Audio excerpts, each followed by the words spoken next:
Hello everyone, स्वागत है आप सभी का हमारे इलेक्ट्रोस्टैटिक्स के लेक्चर नंबर 6 में।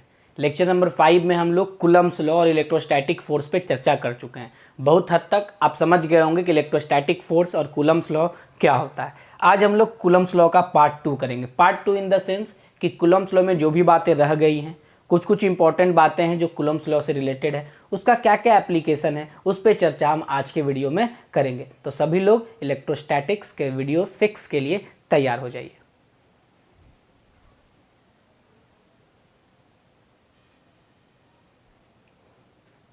देखिए, तो आज के लेक्चर का हम लोग शुरुआत करेंगे। जो हम लोग कूलम्ब्स लॉ पढ़े थे पिछले दिन, उस पर बेस्ड कुछ क्वेश्चन से हम लोग आज के लेक्चर का शुरुआत करेंगे। तो देखिए, आज के लेक्चर में हम लोग बात किस चीज़ का करेंगे, जो कूलम्ब्स लॉ पढ़े हैं उस पर बेस्ड जो क्वेश्चन है। अभी 2 क्वेश्चन आपके बोर्ड पे लिखा गया है, आपको पहले हम सॉल्व करेंगे, लेकिन उसके पहले आप इसको अपने से सॉल्व करिए, ठीक है। हम आपको बहुत ही छोटा समय दे रहे हैं, आप स्क्रीन को पॉज करके आप क्वेश्चन बनाने का कोशिश करिए, देन आफ्टर हम तो सॉल्व करेंगे ही आपके लिए। करिए।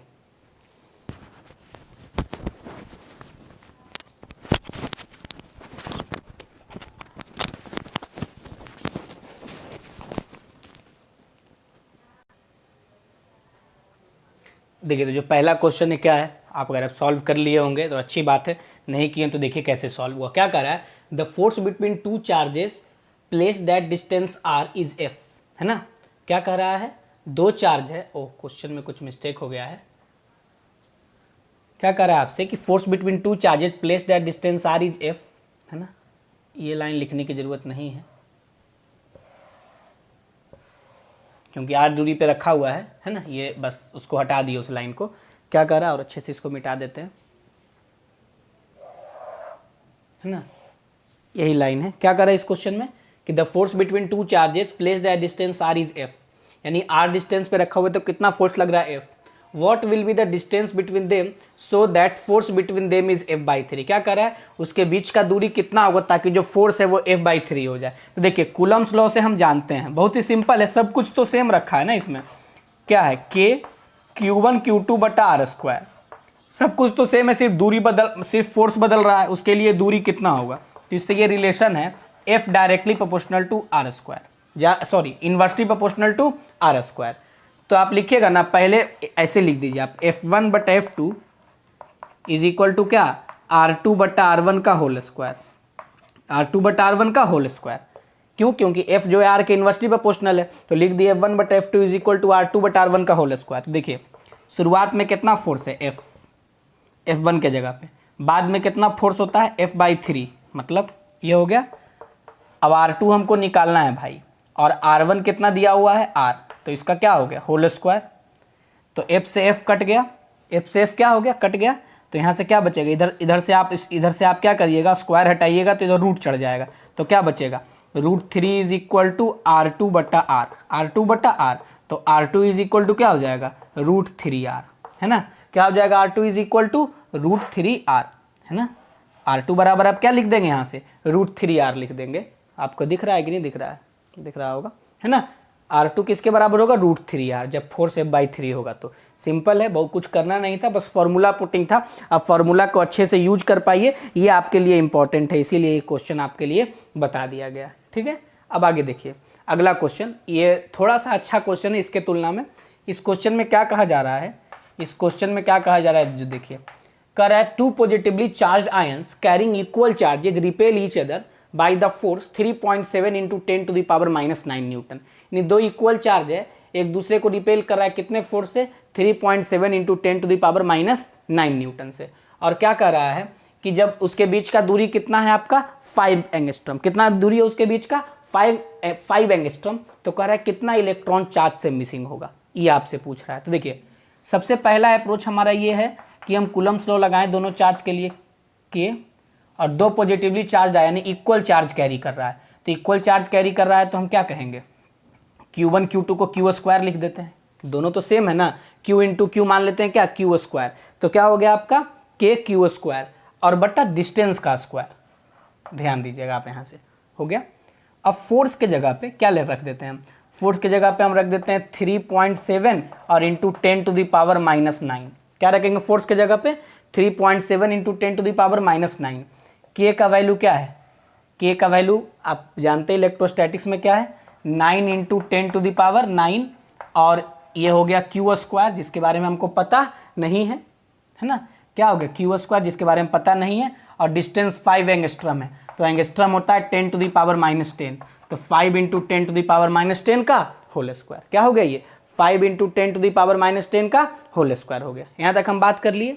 अब आगे देखिए, आगे क्या लिखिएगा, f is equal to, F तो निकाल चुके हैं ना, अब इसको सॉल्व करना है, तो सॉल्व करना है तो देखिए इसको लिखेंगे हम लोग ना 3.7 into 10⁻⁻9 is equal to 9 into 10⁻9 और इंटू क्या होगा क्यू स्क्वायर, और 25 और इंटू 10⁻⁻20 है ना, 25 इंटू 10 क्या हो गया -20। अब देखिए यहाँ से क्यू स्क्वायर, अब सॉल्व हम करेंगे, क्यू के जगह पे आप क्या लिख सकते हैं, since Q is equal to n e, Q is equal to n e, पढ़े होंगे आप, यही आपको निकालना है कि कितना इलेक्ट्रॉन मिसिंग है, तो उसके जगह पे आप क्या रख दीजिएगा n स्क्वायर ई स्क्वायर, जब आप सॉल्व करिएगा ना तो n का वैल्यू निकालना है तो वो 2 आएगा। कैलकुलेशन का काम कम से कम अपने से करिए, सारा काम टीचर आपके लिए नहीं करेगा, इसको सॉल्व करना होगा आपको, छोटा सा कैलकुलेशन है, यहाँ से Q का वैल्यू निकल के आ जाएगा।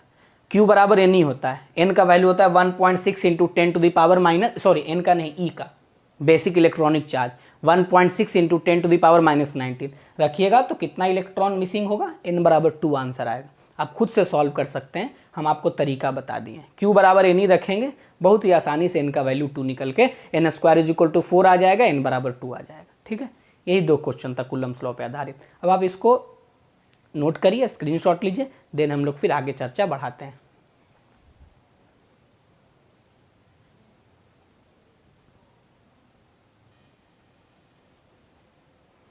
देखिए अब अगला क्वेश्चन है हमारा, फिर से 2 क्वेश्चन आपके लिए है।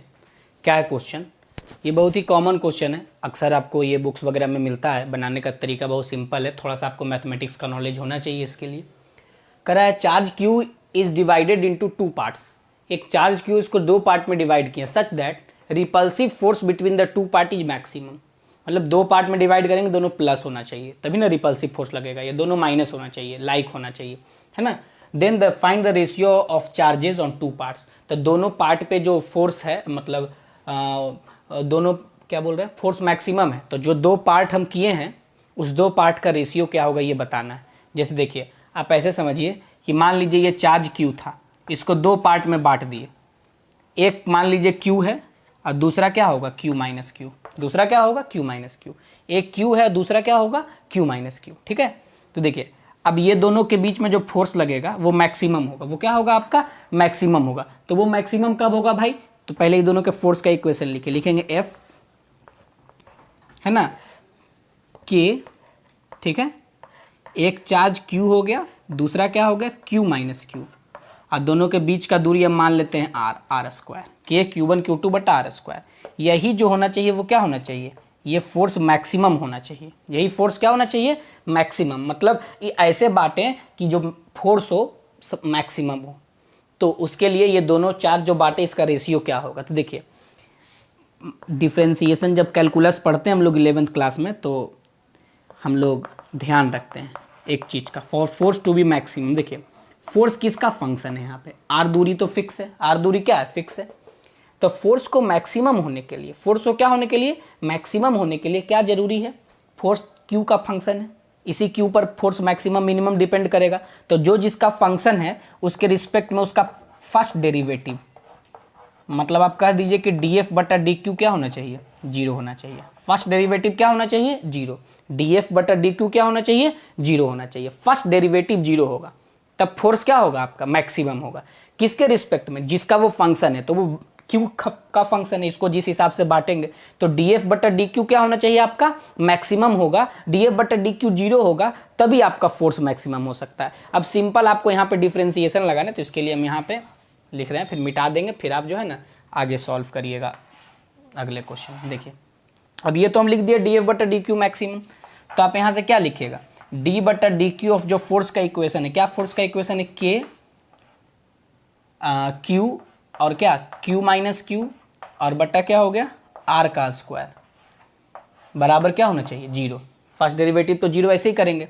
तो देखिए ये जीरो होगा तो जो जो कांस्टेंट उसको डिफ्रेंसिएशन से बाहर निकाल देंगे, तो k बटा आर स्क्वायर कांस्टेंट हो गया, और अंदर आपका क्या बचेगा, अंदर आपका बचेगा d बटा डी क्यू ऑफ, क्या बचेगा बोलिए, d बटा डी क्यू ऑफ क्या बचेगा, इसको इसके साथ गुना करिए, Q Q minus q square, Q Q minus q square, है ना, क्यू क्यू माइनस क्या होगा, क्यू स्क्वायर बचेगा ये।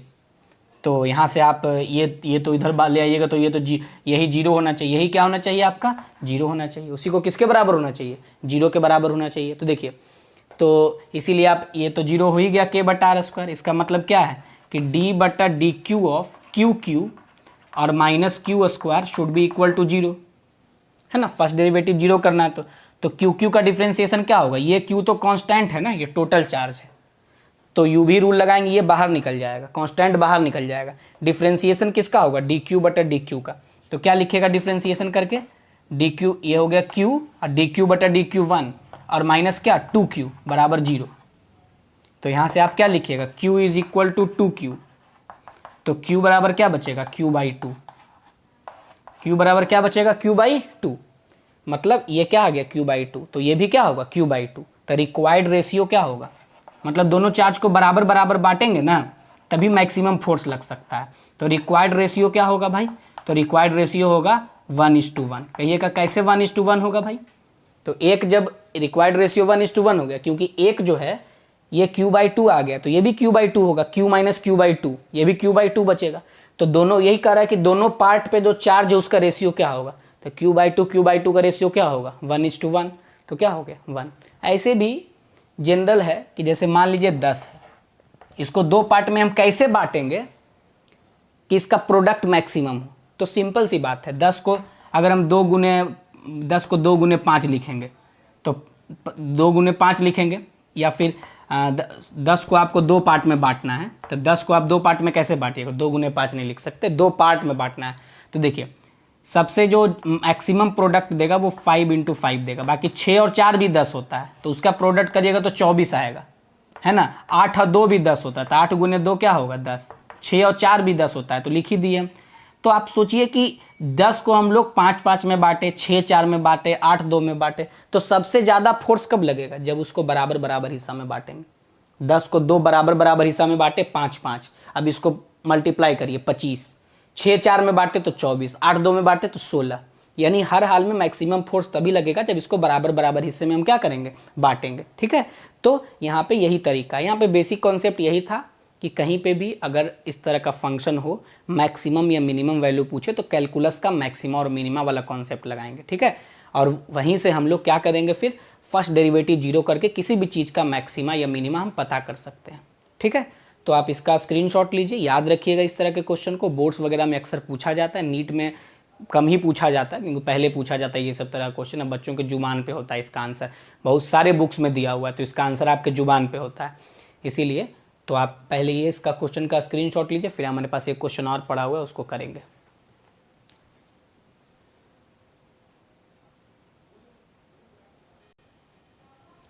देखिए क्या है अब अगला क्वेश्चन, अगला क्वेश्चन है a charge of √2 coulomb is placed on the top of your school building, मतलब ये थोड़ा लिटरेचर यूज किया है, मतलब अब आपके स्कूल के बिल्डिंग पे √2 कूलम का चार्ज रखा हुआ है, और दूसरा उतना ही चार्ज आपके घर के टॉप पे रखा हुआ है, और दोनों चार्ज के बीच का सेपरेशन कितना लेना है 2 किलोमीटर।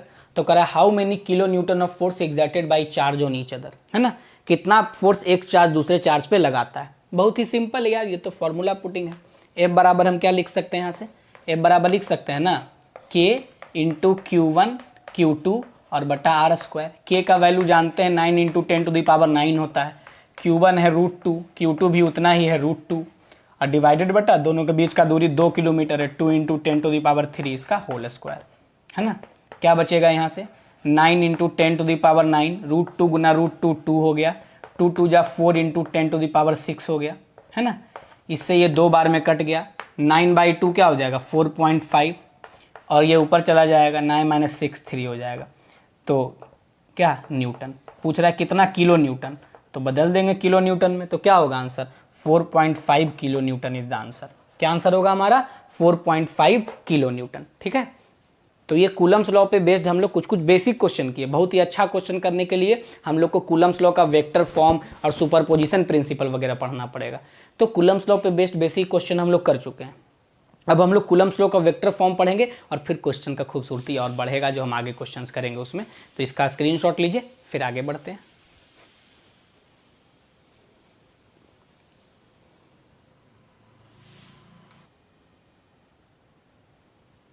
देखिए अब हमारा डिस्कशन का मुद्दा क्या है, vector form of Coulomb's law. Coulomb's law का वेक्टर फॉर्म क्या होता है। थोड़ा बहुत आपको यूनिट वेक्टर का नॉलेज होगा, 11th क्लास में आप पढ़े होंगे, उसका यूज़ हम लोग यहाँ पे करेंगे। अगर नहीं पढ़े होंगे तो हम थोड़ा बहुत तो बता ही सकते हैं। पूरा वेक्टर तो यहाँ नहीं पढ़ाया जा सकता है। पूरा वेक्टर पढ़ना चाहते हैं तो हमारे चैनल पे वीडियोस उपलब्ध हैं। चैनल का नाम फिजिक्स हॉटस्पॉट, याद होगा आपको, ठीक है। तो आप उस पर जाके वीडियोस देख सकते हैं। अभी फ़िलहाल हम लोग vector form of Coulomb's law पे बात करेंगे। तो देखिए मान लीजिए ना, ये आपका हम बना देते हैं कोऑर्डिनेट सिस्टम इस तरीके से, ठीक है। दो चार्ज रखा है इसमें, एक चार्ज है Q1, ठीक है, और दूसरा चार्ज क्या है Q2। दो चार्ज रखे हैं, एक Q1 रखें, दूसरा क्या रखें, 2 पॉइंट चार्ज है Q1 और Q2। दोनों एक दूसरे पे कितना फोर्स लगा रहा है ये हमको पता करना है। तो पता है ना कि अपना सेंट्रल फोर्स है, सेंटर टू सेंटर लगेगा। तो ये वाला जो चार्ज है आपका, ये Q1, ये इस पे इधर की तरफ फोर्स लगाएगा, सेम नेचर का है। तो क्या कहेंगे, फोर्स ऑन 2 ड्यू टू 1 इसको कहते हैं। फोर्स ऑन 2 ड्यू टू 1, 2 पे 1 के कारण ऐसे लिख रहे हैं, मतलब ये अब 2 भी 1 पे उतना ही फोर्स लगाएगा, पता है आपको। Force on 1 due to 2, force on 1 due to 2, इसीलिए अगर हम ये लिख रहे हैं F12, इसका मतलब है कि force on 1, force on charge 1, charge force on Q1 ऐसे कहिए ना, force on Q1 due to Q2, due to Q2, है ना।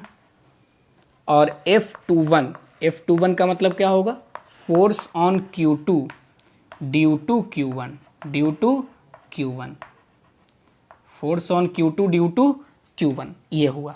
ऐसे ही लिखते हैं हम लोग, रिप्रेजेंटेशन ऐसे ही है। अब इसका वेक्टर फॉर्म कैसे इस्टेब्लिश करते हैं ना, उसके लिए एक बहुत ही इंपॉर्टेंट बात है जो आप ध्यान रखिएगा। सबसे पहले इस चार्ज का यहाँ से पोजीशन वेक्टर बनाइए। पोजीशन वेक्टर आप पढ़े होंगे। मान लिए इसका पोजीशन वेक्टर हो गया R1 वेक्टर, और इसका पोजीशन वेक्टर क्या हो गया, R2 वेक्टर। इसका पोजीशन वेक्टर R1 वेक्टर हो गया, इसका पोजीशन वेक्टर R2। अब ये दोनों के बीच का दूरी क्या होता है, अब दोनों चार्ज के बीच का डिस्टेंस हम निकाल सकते हैं पोजीशन वेक्टर से। 1 से 2 का दूरी, मतलब अगर हम इधर से इधर आएंगे, ऐसे देखिएगा, 1 से 2 का दूरी, 1 से 2 का दूरी होगा R21, मतलब क्या, R2 माइनस R1। 1 से 2 का दूरी क्या होगा, R21, यानी सॉरी उल्टा लिख दिए हम, R21 लिखते हैं। 1 से 2 का दूरी है ना, 1 से 2 का दूरी है, तो फाइनल माइनस इनिशियल, ठीक है, R21 वेक्टर R21। अगर हम 2 से 1 का दूरी यहाँ ऐसे पता करेंगे तो 2 से 1 का दूरी होगा, 2 से 1 का दूरी, तो फाइनल माइनस इनिशियल होगा, तो क्या होगा, R12। तो हम देखेंगे कि हम किस पे फोर्स निकालना चाहते हैं। क्या देखेंगे, किस पे फोर्स निकालना चाहते हैं। दोनों का मैग्नीट्यूड तो सेम है, लेकिन डायरेक्शन दोनों का क्या है, अलग अलग। तो देखिए क्या देखिएगा आप यहाँ से, R12 मतलब क्या, R12 मतलब 2 से 1 का दूरी, ठीक है, उधर के तरफ। और R21 मतलब 1 से 2 का दूरी। आप पढ़े होंगे तो डिस्प्लेसमेंट वेक्टर। तो अगर हम R21 लिखते हैं भाई, R21, तो इसका मतलब होगा R2 minus R1। R2 minus R1 मतलब ये फाइनल होता है इनिशियल, मतलब क्या, 1 से 2 का दूरी, यानी Q1 से Q2 का दूरी। इसी तरीके से हम R12 लिखते हैं, तो R12 में क्या लिखेंगे हम, वेक्टर में सब पढ़े होंगे आप, R1 माइनस R2। अब हम मैग्नीट्यूड वाइज तो दोनों सेम है, क्या लिखिएगा आप यहाँ पे, क्या लिखिएगा, कूलम्स लॉ तो हमको बताया ही है कि चार्ज 1 चार्ज 2 पे जितना फोर्स लगाएगा, यहाँ पे क्या लिखिएगा, फिर मैग्नीट्यूड किसका, फोर्स ऑन 1 ड्यू टू 2 का, है ना, और फोर्स ऑन 2 ड्यू टू 1 का मैग्नीट्यूड क्या होगा आपका, सेम होगा। क्या होगा, दोनों का मैग्नीट्यूड सेम होगा, ठीक है। अब देखिए, अब है डायरेक्शन निकालने का बात। तो देखिए इक्वेशन, अगर डायरेक्शन तो यूनिट वेक्टर बताता है, तो ऐसा करते हैं, पहले हम निकालते हैं कुछ भी, force on 1 due to 2 vector form में। तो वेक्टर लगा दिए, मतलब मैग्नीट्यूड और डायरेक्शन दोनों चाहिए हमको।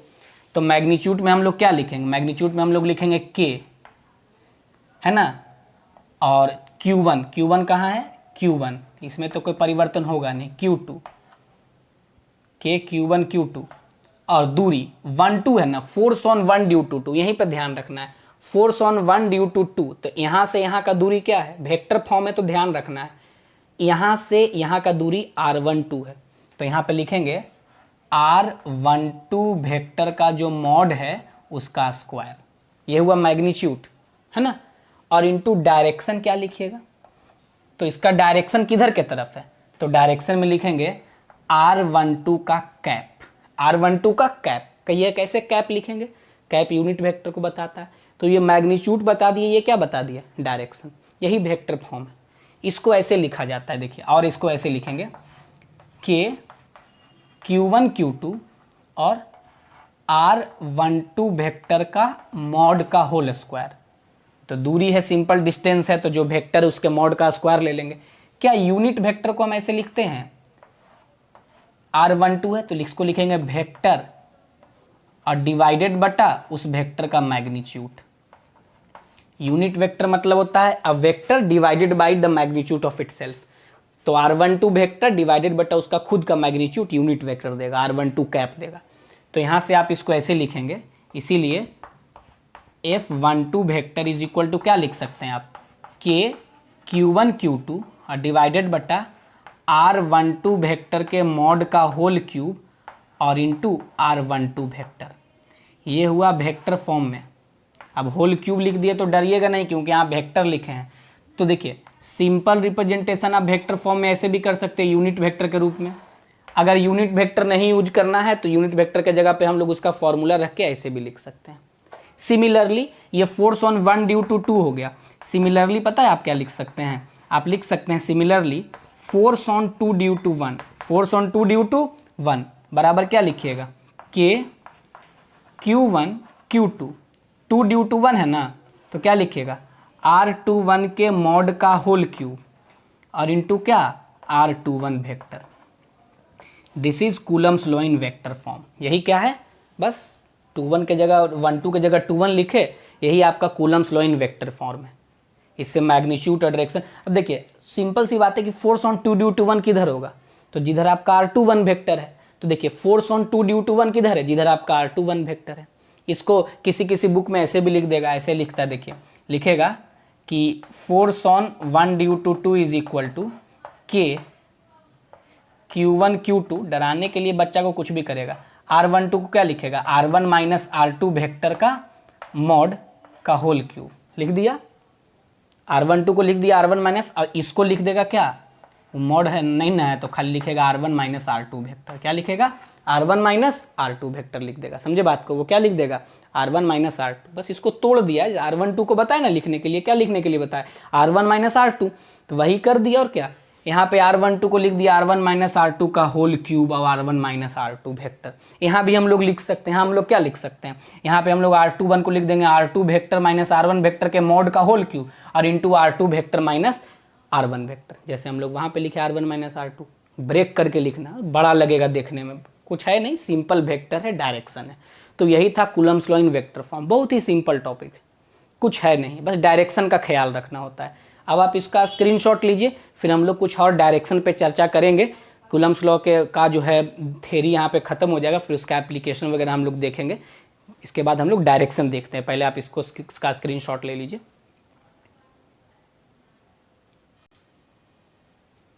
देखिए अब हम बात करेंगे किस चीज़ का बात करेंगे, अब हम बात करेंगे जो आपका डायरेक्शन है फोर्स का, अभी तो हम लोग मैग्नीट्यूड निकालने सीख रहे थे, जैसे अभी कूलम्स लॉ में हम डायरेक्शन बनाए थे तो वो तो हम आपको बता दिए इस तरीके से होता है, लेकिन कहीं भी क्वेश्चन आएगा तो आप क्वेश्चन में फंसिए नहीं, इसके लिए आपको डायरेक्शन का पुख्ता जानकारी होना जरूरी है, ठीक है। तो देखिए तो सबसे पहला डायरेक्शन हम लोग देखेंगे किसके लिए, लाइक चार्जेस के लिए, लाइक मतलब समझते हैं ना, सेम पोलरिटी का चार्ज, फॉर लाइक चार्जेस, आप जानते होंगे कि लाइक चार्जेज एक दूसरे को रिपेल करता है, तो जो फोर्स का डायरेक्शन होगा वो उसी हिसाब से होगा, जैसे देखिए ये लाइक चार्ज, एक चार्ज आप ले लिए क्या Q1 है ना, और इससे कुछ दूरी पे आप दूसरा चार्ज ले लिए, क्या ले लिया आप भाई, एक चार्ज ले लिए Q1 और इससे कुछ दूरी पे दूसरा चार्ज ले लिया आप क्या Q2, एक Q1 ले लिए, दूसरा क्या ले लिया आप Q2 ले लिए, ठीक है ना, एक Q1 और दूसरा क्या ले लिए भाई मेरे Q2। अब देखिए लाइक चार्ज है, लाइक चार्ज रिपेल करता है, तो सिंपल सी बात है 1 2 पे रिपल्सिव फोर्स लगाएगा तो अपने से दूर भगाएगा, अपने से क्या करेगा, दूर। उसको हम दूसरे कलर के मार्कर से बनाते हैं फोर्स के डायरेक्शन को। देखिए 1 2 पे रिपल्सिव फोर्स लगाएगा तो इसको हम क्या करेंगे, फोर्स ऑन 2 ड्यू टू 1, है ना। और इस पर हम लोग क्या फोर्स लगाएंगे, फोर्स ऑन 1 ड्यू टू 2। ध्यान दीजिएगा 1 2 को रिपेल करेगा, दूर भगाएगा। इस पर हम फोर्स देख रहे हैं इसके कारण, तो इस पर इधर लगेगा। इस पर कितना फोर्स लगेगा, रिपल्सिव। तो देखिए क्या देखिएगा, मैग्नीट्यूड दोनों का सेम है, बार बार बोल रहे हैं, फोर्स ऑन 1 ड्यू टू 2 और फोर्स ऑन 2 ड्यू टू 1, है ना। मैग्नीट्यूड दोनों का क्या है, सेम, डायरेक्शन अलग अलग है। तो आप यहाँ पे कहिएगा कि आप एक चीज़ और देख सकते हैं कि फोर्स ऑन 1 ड्यू टू 2 और plus force on 2 due to 1, देख रहे हैं ना। या आप ऐसे कहिए, अगर आप वेक्टोरियली करना चाहते हैं तो फोर्स ऑन 1 ड्यू टू 2 और minus is equal to minus force on 2 due to 1। ये दोनों निगेटिव वेक्टर है, क्यों, मैग्नीट्यूड सेम है, फिजिकल क्वांटिटी भी सेम है, खाली डायरेक्शन अपोजिट है। तो जब आप इसको ऐसे भी आप लिख सकते हैं, फोर्स ऑन 1 ड्यू टू 2 और plus force on 2 due to 1 is equal to 0 vector.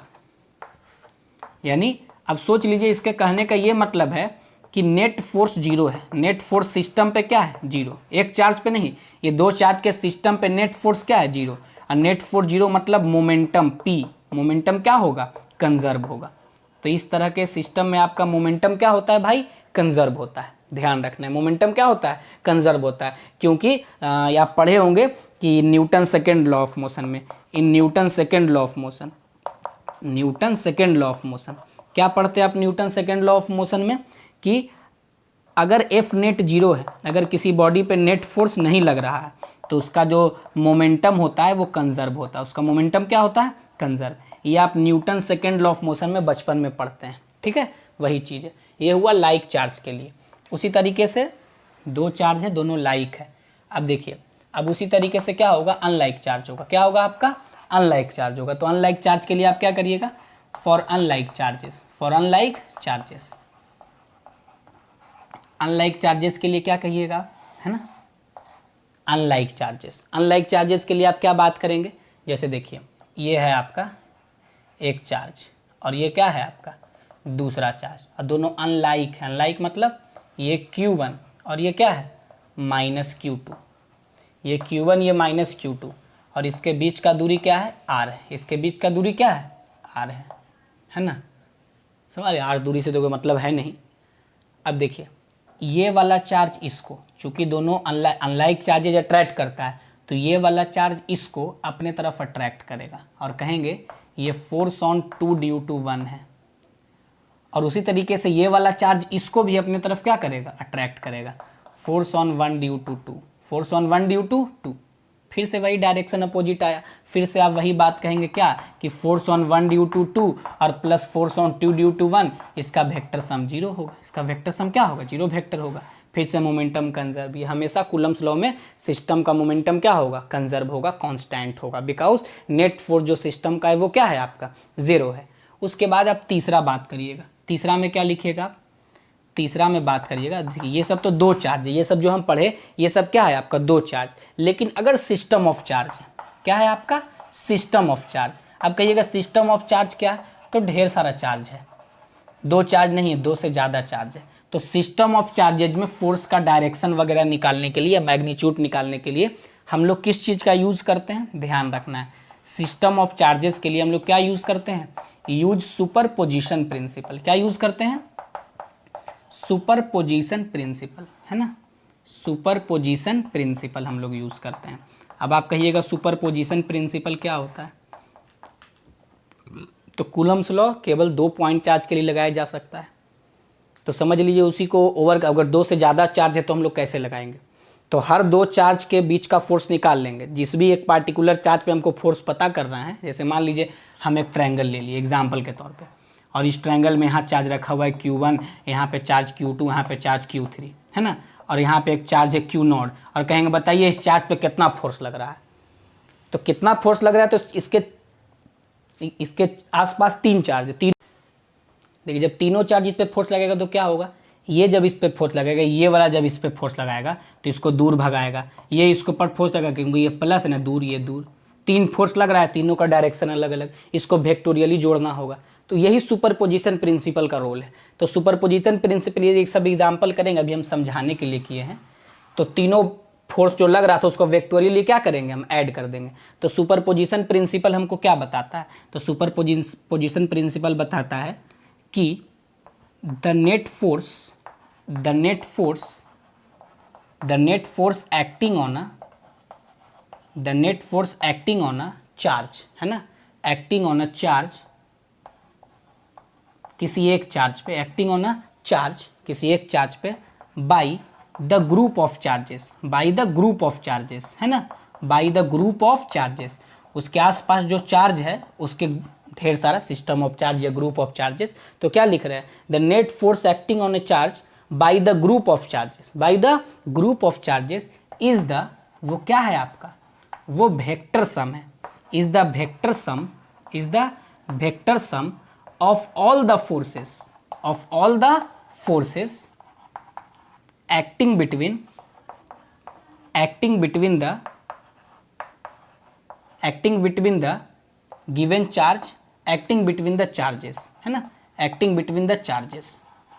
क्या बोले हम, ध्यान से सुनिएगा कि किसी भी चार्ज पर जो नेट फोर्स लग रहा है ग्रुप ऑफ चार्ज के कारण, वो वेक्टर सम है of all the forces acting between the charges. मतलब जो भी दो चार्ज है, जैसे Q0 Q1, Q0 Q2, Q0 Q3, ये सब के बीच में जितना फोर्स लग रहा है वही करें vector sum of all the forces acting between the charges. सारे चार्ज के बीच में जो फोर्स लग रहा है उसका वेक्टर सम होगा। उसी को हम लोग क्या कहेंगे, सुपरपोजिशन प्रिंसिपल कहेंगे। क्या कहेंगे उसको हम लोग, सुपरपोजिशन प्रिंसिपल। मतलब एक पार्टिकुलर चार्ज पे उसके आसपास जितना चार्ज है वो कितना फोर्स लगा रहा है, तो वो सारा फोर्स कैलकुलेट कर लेंगे दो पॉइंट चार्ज के बीच में। मतलब एक Q0 जिसमें हमको निकालना, एक और, एक के लिए कूलम्ब लॉ लगाए, फिर दूसरे के लिए लगाएंगे, फिर तीसरे के लिए लगाएंगे, और सबको वेक्टोरियली क्या कर देंगे, जोड़ देंगे। वही हम कहे हैं कि जो नेट फोर्स किसी भी चार्ज पे एक्ट होता है due to group of charge is the vector sum of all the forces acting between, क्या ऐसे लिख सकते हैं आप इसको। आप और अच्छे से कैसे लिखिएगा आप यहाँ पे, vector sum of all the forces, है ना, एक्टिंग बिटवीन गिवन चार्ज, जो दिया गया चार्ज है हमारा जिस पे हमको फोर्स निकालना है, एंड ऑल द क्या, and all the charges around it, और उसके आसपास जितना भी चार्ज है, यानी ऑफ द गिवन चार्ज। वही कह रहे हैं, क्या कह रहे हैं कि जो नेट फोर्स एक्ट होगा किसी भी चार्ज पे बाय ग्रुप ऑफ चार्ज, वो वेक्टर सम है वो सारे फोर्स का जो एक्ट हो रहा है हमारे दिए गए चार्ज जिस पे हमको फोर्स निकालना है, और उसके आसपास जितना भी चार्ज है वो सब के बीच का आप फोर्स निकाल लीजिए और उस सब का वेक्टर सम कर दीजिए। तो आपको क्या निकल जाएगा, नेट फोर्स निकल जाएगा मैग्नीट्यूड और डायरेक्शन के साथ। तो ये सुपरपोजिशन प्रिंसिपल इसी को कहते हैं। जहाँ भी फोर्स, इलेक्ट्रिक फील्ड में भी पढ़िएगा, ग्रेविटेशन में भी पढ़ते हैं, बहुत जगहों पे फिजिक्स में सुपरपोजिशन प्रिंसिपल आता है। मतलब आप ऐसे समझिए ना कि सुपरपोजिशन प्रिंसिपल एक बहुत ही कॉमन चीज़ है कि जब भी हम दो चार्ज के बीच में फोर्स निकालेंगे तो तीसरे को छोड़ देंगे। मतलब जब दो चार्ज ऐसे बिहेव करेगा जैसे कोई तीसरा है ही नहीं, Q1 और Q0, Q2 Q3 भाड़ में गया उस समय, उसके बाद Q2 और Q0 दो चार्ज, उसके बाद Q1 Q3 उस समय भाड़ में गया, उसके बाद Q0 और Q3 इसके बीच का फोर्स निकालेंगे, फिर Q1 Q2 उस समय भाड़ में गया। मतलब दो चार्ज ऐसे बिहेव करता है जैसे तीसरा है ही नहीं। यानी इसीलिए इंडिविजुअली हम लोग Q1 Q0 का फोर्स निकाल लेंगे, Q2 Q0 का फोर्स निकाल लेंगे, Q3 Q0 के बीच का फोर्स निकाल लेंगे और सब का वेक्टर सम कर देंगे। वेक्टर सम कैसे करेंगे, डायरेक्शन के हिसाब से। यानी सुपरपोजिशन कहीं भी लगेगा तो ध्यान रखना है कि दो चार्ज या दो बॉडी ऐसे बिहेव करता है इक्वेशन लिखते वक्त जैसे कोई तीसरा है ही नहीं, और सब का उस तरीके से हम लोग लिख लेते हैं फोर्स और फिर सबको वेक्टर सम कर देते हैं। This is the superposition principle. और इस पे विशेष आपको समझ में आएगा जब हमारा अगला वीडियो आएगा जिसका मेन मुद्दा सुपरपोजिशन प्रिंसिपल होगा, और उसमें हम लोग बेसिकली सुपरपोजिशन प्रिंसिपल का ही बहुत ही अच्छा और सिलेक्टेड क्वेश्चन करेंगे। क्योंकि अगर एक बार आप अभी सुपरपोजिशन प्रिंसिपल सीख गए तो फोर्स का सुपरपोजिशन, फिर इलेक्ट्रिक फील्ड में सुपरपोजिशन, सब जगह पे आपको काम आएगा। तो हमारा जो अगला वीडियो होगा वो सुपरपोजिशन प्रिंसिपल बता ही दिए हैं और इस पे बेस्ड क्वेश्चंस पे होगा, ताकि आप सुपरपोजिशन प्रिंसिपल को और क्लैरिटी से सीख सकें और आपका ये टॉपिक बहुत ही अच्छा हो, ताकि आप इलेक्ट्रिक फील्ड में भी सुपरपोजिशन प्रिंसिपल को अपने बाएं हाथ का खेल समझें। ठीक है, तो आज के वीडियो में इतना ही। बहुत बहुत धन्यवाद वीडियो के अंतिम तक बने रहने के लिए। और अब हम लोग क्या करिए, आप इसका स्क्रीनशॉट लीजिए, फिर हम आगे बढ़ेंगे, ठीक है। देखिए तो अब आप इसका स्क्रीनशॉट ले चुके होंगे, अब हम लोग अगले वीडियो में मिलेंगे। Thank you.